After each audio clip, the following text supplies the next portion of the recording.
Before winter's deep freeze, I've come out with Parks Canada to find out how forests and wildlife near Jasper are recovering after this summer's devastating wildfire. We're just leaving the Jasper National Park compound and we're heading across the Athabasca River to Old Fort Point.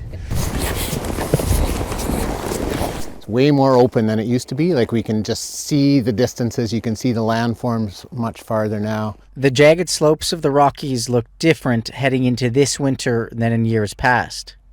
It would have been a lot more green. You know, all of this over here, a lot of it has some fire damage for sure, a lot of the pine and spruce trees. And we can also see how far the fire went up on the slopes here. Like, those slopes are bare. They used to be covered with trees. While you need to look closely, there are small signs of forest regrowth already happening. These shrubs and the grasses, because the fire was early in the season, mid-July, we had a lot of our grasses and our early succession and fire adapted plants come back right away, which was kind of encouraging, and a sign that there is still a seed base on the ground. The tree will grow again from those little roots underneath the ground as long as the fire didn't go that deep. So the forest will change completely. It's the time of year now where temperatures are consistently below freezing, so the ground is getting cold and solid, slowing down any forest renewal progress for the season.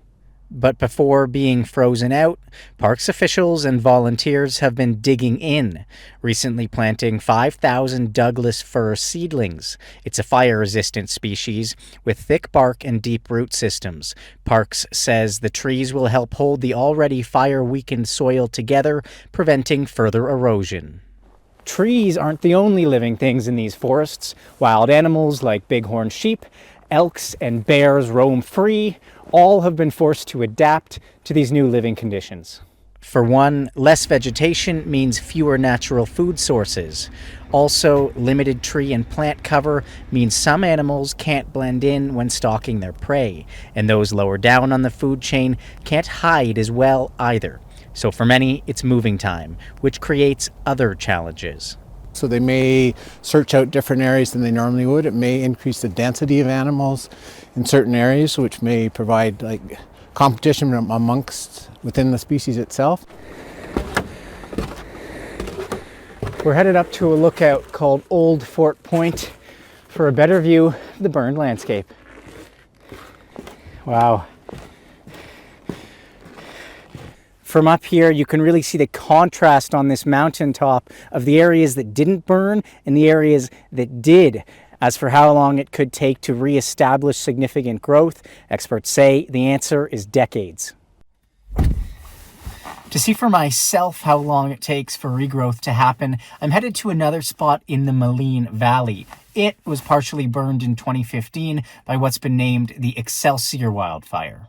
Even after nearly 10 years of growth, it's tough to spot the differences between this area and the newly burned spots. The biggest giveaway is the grass. It's grown in quite a bit here. The trees, though, still charred, not fully decomposed, driving home the point of just how long and incremental of a process Jasper's forest renewal will be.